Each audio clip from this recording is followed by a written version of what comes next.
शांति दूत की सुन लो वाणी, शांति दूत की सुन लो वाणी, शांति दूत की सुन लो वाणी, शांति दूत की सुन लो वाणी, शांति दूत की सुन लो वाणी, शांति दूत की सुन लो वाणी। रहेगा नहीं किसी नैन में पानी। तो आप सबसे मेरा आग्रह, भगवान से ये कभी मत मांगना कि मेरा भगवान मुझे बेटा ऐसा देना जो मेरी सेवा करे। भगवान से मांगना हो तो ये मांगना कि मुझे कभी किसी की सेवा की। अच्छा, मांग कौन सी अच्छी है? चलो बताओ, बताइए कौन सी मांग अच्छी है? बेटा सेवा वाला मिले कि सेवा की जरूरत ही ना पड़े? बोलिए कौन सी मांग अच्छी है?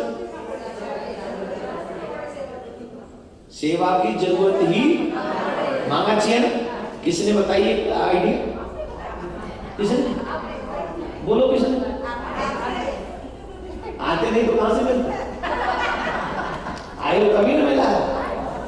और जब पहले दिन इतनी अच्छी सोच मिल सकती है मुझे कि हम जो कथा सुन रहे हैं उसमें हमें ये प्राप्त हो रहा है कि सेवा करवानी नहीं, सेवा और किसकी करनी चाहिए ये आप सब जानते हैं। अपने धर्म की सेवा करो, अपने माँ बाप की सेवा करो, अपने अतिथि साधु संतों की सेवा करो। और जब आप ऐसे करोगे तो संतों की कृपा से, संत ने को फल लिया, फल लेकर दे दिया, वो फल गाय को खिला दिया, गौकर्ण जी हो गए वहां। लेकिन इनकी बहन का नाम है, इनकी बहन धुंधली की जो बहन थी, उन्होंने कहा मैं भी गर्भ से, मुझे भी संतान होने वाली है, तो तुम्हें जो भी चाहिए मैं संतान में दे दूंगी, लेकिन कुछ धन अपने उनको दे देना। आपने सुना था कि धुंधकारी का कल्याण 7 दिन भागवत कथा श्रवण करने के बाद हो गया। तो धन्यम भागवती वार्ता प्रेत पीड़ा विनश्य। जो भागवत ग्रंथ 7 दिन श्रवण करने के बाद प्रेत का कल्याण कर सकती हो, क्या हम जिंदों का कल्याण नहीं करेंगे? जो प्रेत का कल्याण कर सके, जो मर गया है, जो कुकर्मी था, दूषित कर्म करने वाला था, उसने जब भागवत सुनी तो उसका बेड़ा पार हो गया। क्या हमारा नहीं होगा? होगा। लेकिन वेद वेदांत से नियम पूर्वक जैसे उसने सुनी वैसे हम सुने। मेरे भाई, वेद झूठे नहीं, पुराण झूठे नहीं, झूठी है हमारी थिंकिंग, झूठी है हमारी फ्रेंडशिप, झूठी है ये हमारी खलमंडली। जिन खलमंडली के बीच में हम अपने फ्यूचर को दांव पे लगा रहे हैं, वो सब झूठे। जिन खलमंडली के बीच में रहकर हम अपने भविष्य को, और सिर्फ एक जीवन को नहीं, अनेक जीवनों को दांव पे लगा देते हैं। ऐसे दुष्ट मंडली में हम लोग रहते हैं। ऐसे लोग, वो लोग झूठे हैं। भागवत झूठी नहीं है, रामकथा झूठी नहीं है, पुराण वेद शास्त्र झूठे नहीं है, ऋषियों की वाणी झूठी नहीं है। ये वेद रामायण भागवत क्या है? भगवान की वाणी है। क्या भगवान की वाणी झूठी है या ये कलयुग की जीव झूठे? और हमें कलयुग के जीवों की बात अच्छी लगती। जो हमें पैसा कमाने की बात करे, जो ठग के ले जाए, वो हमें अच्छा लगता। धर्म की बात बता दो तो दूर भागते। यही हमें समझना होना चाहिए, यही समझना। भगवान श्री कृष्ण गोलोक में बैठे उदास थे। सर्वेश्वरी श्री राधा ने पूछा, हे माधव आप उदास क्यों हैं?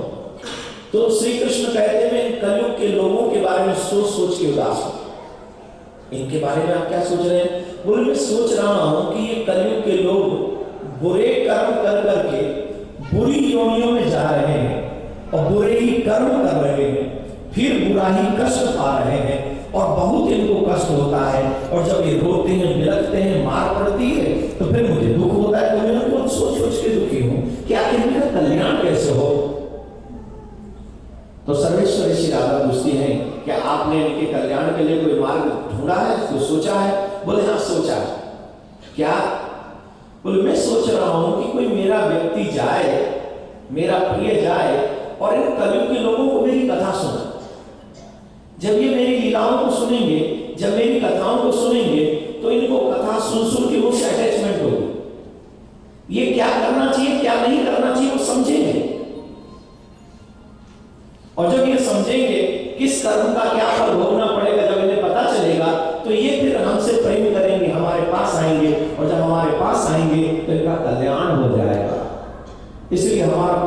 जाना चाहिए जो हमारी कथाओं का गायन करे।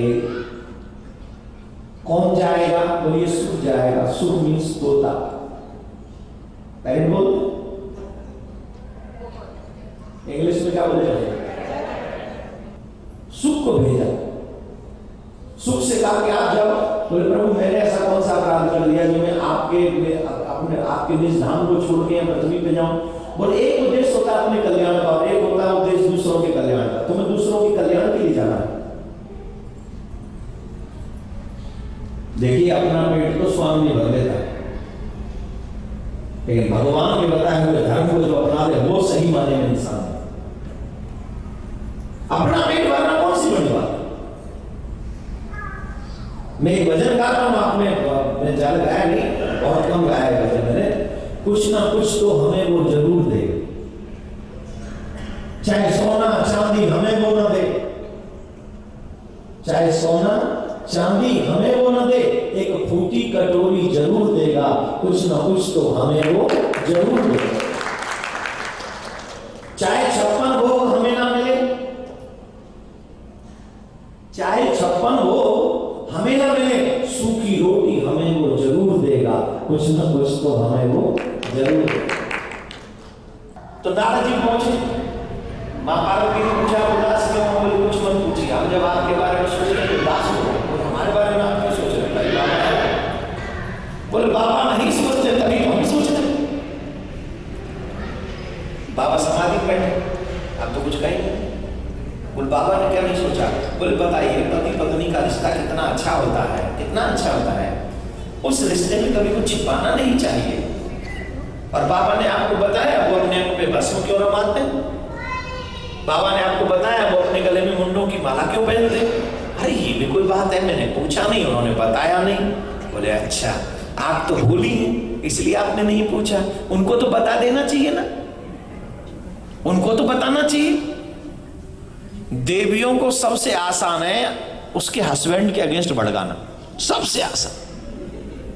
मैं जो यहां बैठी है देवी उनसे नहीं कहना आप सब बहुत अच्छे हैं, आप तो महान हैं, एकदम दूध की धुली। मैं तो उनसे कह रहा हूं जो यहां नहीं आई है उनको आप मेरा मैसेज दीजिएगा कि वो ठीक नहीं, उनको भड़काना बहुत आसान। फिर भी मां बोली नहीं कोई बात नहीं, पूछ लूंगी, बता दे। बोले जब ये नहीं बताया तो वो कैसे बताया होगा? वो क्या? बोले वो मैं नहीं बताऊंगा। क्यों? बोले वो बता दिया तो कलेश होगा, कलेश होगा तो मेरी वापस वैसे लोग मुझे नारद के बदनाम करते हैं। और फिर मैं ना माँ जी मैं नहीं बताऊंगा। देवियों की एक सबसे बड़ी प्रॉब्लम है जो यहाँ बैठे सब बढ़िया है, उनसे कह रहा हूं किसी भी देवी को XYZ, किसी देवी को अब उसके हस्बैंड की आधी जानकारी मिले और आधी ना मिले, अब बताओ ईमानदारी से भोजन कैसा बनेगा? बताइए। फर्क इससे नहीं कि मैंने क्या खाया, फर्क यह है कि मैंने यहाँ क्या सुना है और आपने सुन के उसे अपने जीवन में कितना अप्लाई किया, आप कितने चिंतित हैं अपने धर्म के लिए, यह महत्वपूर्ण है। इससे मेरा भगवान खुश होगा। ये करना है हमको और आपको, इस कथा को यादगार कथा बना देनी है और बन रही है। पहले दिन से आज देखो, आज से फिर कल देखना और कल के बाद आपकी सही परीक्षा शुरू होगी। पूरे मानव जीवन, जब मानव जीवन में जाए तो पूरे जीवन भर क्या करना चाहिए? पूरे जीवन भर क्या करना चाहिए? ये सोचा है कभी आपने? हमारे दुनिया के जो पेरेंट्स जिनको हम लोग कहते हैं ना नकली, हमारे पेरेंट्स क्या करते हैं? वो बचपन में पढ़ना चाहिए, जवानी में कमाना चाहिए, बुढ़ापे में माँ बाप की सेवा करनी चाहिए, यही ना बताते हैं। इसके अलावा कुछ बता दीजिए, आप बोल दीजिए मैं कल से कोई कथा नहीं बोलूंगा।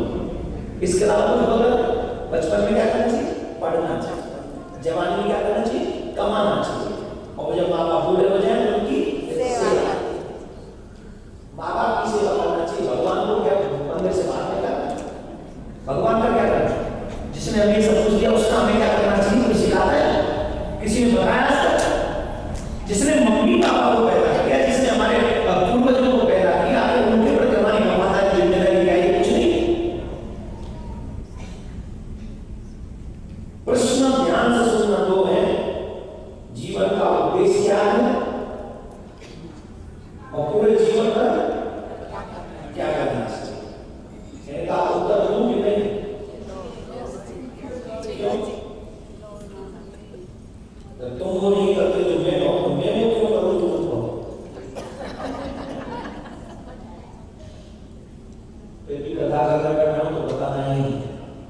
सुनिए,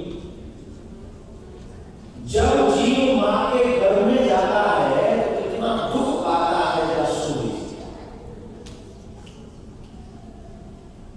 जब जीव मां के घर में जाता है तो शुरुआती मांस में, जब मां के घर में जाता है तो मांस का लोथड़ा होता है, सिर्फ एक मांस का लोथड़ा, और उस मांस के लोथड़े को जब शुरुआती मंथ होते हैं, फर्स्ट एंड सेकंड मंथ, तो उसके ऊपर पूरा एक कवर नहीं होता है, जो सुरक्षा कवच है ना, स्किन जो वाला वो नहीं होता। और उस समय मां जब नमक मिर्च या कुछ भी खाती है, बाद में समझाएंगे, अगर यहाँ से थोड़ी उंगली कट जाए और उस पे आपका साबुन से लगे या मिर्च लग जाए या नींबू लग जाए, खट्टा लग जाए, कैसा लगता है? दर्द होता है। थोड़ी उंगली कटे, उंगली कटी या उंगली कटा, एक चीज बड़ी तो सामने मांस आता है, मांस पे लगता है तो दर्द होता है ना, ठीक ना? तो अंदर का मांस अलग है, ऊपर चमड़ी है ही नहीं, वो तो सिर्फ मांस का ही होता है, सिर्फ मांस का होता है। और मां जब भी कुछ ऐसा तीखा खाती है, खट्टा खाती है, डायरेक्ट जाके बच्चे को दर्द को छूता है, और दर्द के हमारे को चीखता है, चिल्लाता है, मुझे बचाओ, मुझे बचाओ, मुझे बचाओ के नारे लगाता है, शोर मचाता है, लेकिन घर में उसकी आवाज सुनने वाला कोई भी नहीं, उसकी आवाज कोई नहीं, वो दुख पाता है। अंत तो भगवान को पुकारता है, हे प्रभु मुझे इस नर्क से निकालो। भगवान की इग्नोर कर देते हैं, थोड़ा पन हो, बड़े हो, झेलो। इतना ही दर्द नहीं है, कैसे रहता है? बोले सर नीचे पैर ऊपर। जिस मानव योनि को, जिस मानव जन्म को हम गेम बना के खेल रहे हैं, इंजॉय कर रहे हैं, और डायमंड जैसे जन्म को हम लोग मिट्टी बना रहे हैं, सुन लीजिए क्या क्या का भोग भोग के हम लोग यहाँ आए। सर नीचे पैर ऊपर। मैं आपसे कहता हूं आज जॉब करने मत जाइएगा, मैं आपको $500 दूंगा, जितनी देर कथा करूं उल्टे लटक की कथा सुनो। Is it possible? Is it possible? Will you try? क्यों? अरे भाई आप ऑलरेडी अटेम्प्ट कर चुके हैं, मां के घर में 9 महीने लटके रहे, मैं तो सिर्फ 1.5 घंटे लटक नहीं बात कर रहा हूं, $500 भी ऊपर से। सीरियसली, अगर इस समय $500 नहीं भी चढ़ाए शाम को, तो कसम से मैं बाहर से लाके दे दूंगा, किसी से कर्ज लेके दे दूंगा, पर दूंगा आपको। आज लटक के सुनो, उल्टा वहां से लटक के कथा सुनो, नहीं सुन पाओ। और मां के पेट में 1.5 घंटा नहीं रहे, मां के पेट में 9 महीने उनके लटके रहे।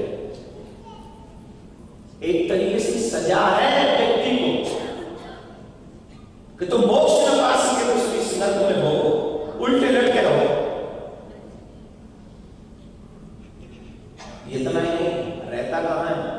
जहां मां का मलमूत्र है। मलमूत्र का समझ गए कि इंग्लिश करूं, एक्सप्लेन करूं मोर, समझ गए मलमूत्र किसे कहते हैं? आपसे मैं कहूं इस शहर का कचरा जहां पड़ा हो वहां आधा घंटा कुर्सी डाल के बैठो, $20 हम तुमको देंगे, बैठो। क्यों नहीं बैठो?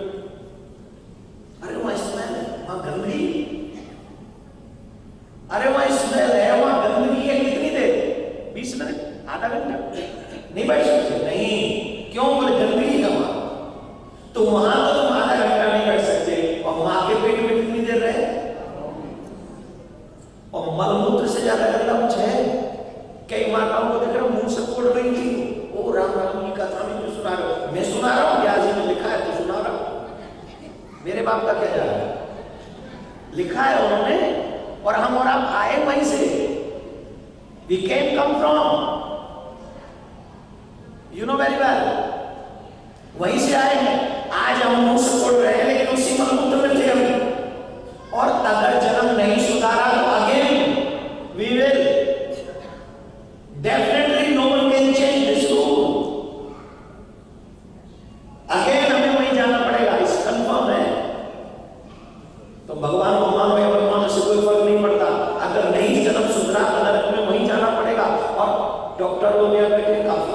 डॉक्टर लोग बताते हैं, जब बच्चा छोटा होता है तो कहते थे ना, डर्टी वाटर उसके मुंह में चला गया। What is the meaning of dirty water? उनकी लैंग्वेज इंग्लिश में थोड़ा सॉफ्ट करके कहते हैं, वो नहीं कहते कि मलमूत्र मुंह में चला गया, इसलिए वो थोड़ा कहते हैं डर्टी वाटर। डर्टी वाटर क्या मालूम, इस मंदिर के पानी का नाला खुला हुआ वो चला गया उसके मुंह में। डर्टी वाटर मीन्स वही मलमूत्र। अब बताइए, मां का गर्भ अच्छा है कि बुरा है? दोबारा जाना पसंद करोगे? कईयों की तो टिकट कंफर्म हो गई है, कई लोग तैयार बैठे हैं, बस फ्लाइट लगना उतनी देर है, कंफर्म है। इनके पास दोबारा टिकट को डेट चेंज करने का भी टाइम नहीं बचा। सच्ची बोलो, कंफर्म है। और ये फ्लाइट में बैठ जाए तो घर के भी छुट्टी। वो प्रार्थना, पता है घर वाले क्या कर रहे हो? संडे को मरे नहीं, संडे को नहीं, हाँ संडे को भी मरे तो सुबह, नहीं तो सैटरडे और फ्राइडे को ही चले तो अच्छा, मंडे को न मरे बस। चलो मुझे अब बताइए, दोबारा जाना चाहोगे? उस मां के घर में जाना चाहोगे? नहीं ना। जीव कहता है प्रभु मुझे इस नरक से निकालो। भगवान बोले मुझे क्या मिलेगा? मैं तुझे निकाल भी दूं तो what is my profit? Nothing. बोले प्रभु मैं कुछ भी नहीं दे सकता हूं आपको। बोले कि नहीं, तू दे सकता है। मैं क्या दे सकता हूं? आप तो भगवान है। बोले नहीं, तू दे सकता। क्या? बोले जब मैं तुझे संसार में भेजूं तो ऐसे कर्म करके आना जिससे तुझे दोबारा इस संसार में न जाना, तू अपना मोक्ष कर ले। जीव संकल्प करता है, भगवान में ऐसा प्रतिज्ञा। बच्चे का जब जन्म होता है तो माताएं जानती हो कि बच्चे की मुट्ठी बंद होती है कि नहीं? और आपको ये भी पता होगा प्रण प्रतिज्ञा करते समय मुट्ठी बंद होती है। हर बच्चे ने घर में प्रतिज्ञा की है, प्रण किया है, भगवान मैं प्रण करता हूं कि आप मुझे इस नर्क से निकाल दीजिए, मैं ऐसा कर्म करके आऊंगा जिसकी वजह से मुझे इस नर्क में ना आना पड़ेगा। लेकिन भगवान एक बात पर, अगर मैं भूल जाऊं माया की हवा लगते हैं तो आप मुझे याद दिला देना। भगवान कहते हैं आई विल प्रॉमिस, मैं तुम्हें याद दिला दूंगा। हम इस पुस्तक पर आ गए, किसी की 10 नहीं, किसी की 30 नहीं, किसी की 40 नहीं, किसी की 50 नहीं, किसी की 70 नहीं, और कोई तो बस आखिरी क्षण में है, यही बैठे। पूज्य महाराज श्री का स्वप्न, विश्व में शांति और घर घर में भगवान के नाम का वास। इस संकल्प को एक महाअभियान बनाने का बीड़ा उठाया है श्रद्धेय शांति दूत श्री देवकीनंदन ठाकुर जी ने। भौतिकता के दौर में भटक रही युवा पीढ़ी को भी अपने महाअभियान से जोड़कर उनको भी भगवत भक्ति के रस से सराबोर करने का दृढ़ निश्चय किया है महाराज श्री ने। साथ ही विश्व शांति सेवा चैरिटेबल ट्रस्ट महाराज श्री की अध्यक्षता में अंतर्राष्ट्रीय स्तर पर भगवत भक्ति के प्रचार के साथ मानवता की सेवा के लिए भी प्रतिबद्ध है। जरूरतमंदों की सहायता और विषम परिस्थिति में महाराज श्री ने सदैव सबके लिए अपना हाथ बढ़ाया है।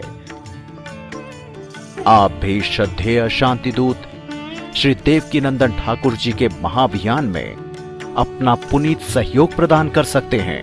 फाउंडर मेंबर 5,51,000 रुपए, समिति मेंबर 2,51,000 रुपए, कार्यकारिणी मेंबर 1,21,000 रुपए, सहकार्यकारिणी मेंबर 51,000 रुपए, आजीवन सदस्य 1,100 रुपए। आप अपना सहयोग विश्व शांति सेवा चैरिटेबल ट्रस्ट के भारतीय स्टेट बैंक मथुरा शाखा के खाता संख्या 3088094445 में जमा करा सकते हैं। मासिक पत्रिका शांति संदेश एवं महाराज श्री द्वारा गाए हुए सुंदर सुंदर भजनों की सीडी व श्रीमद् भागवत कथा एवं श्री राम कथा के डीवीडी सेट प्राप्त करने के लिए संपर्क करें। ज्योति music company, Shanti Seva Dham, Jhatikara, Vrindavan road, Vrindavan, Mathura, Uttar प्रदेश।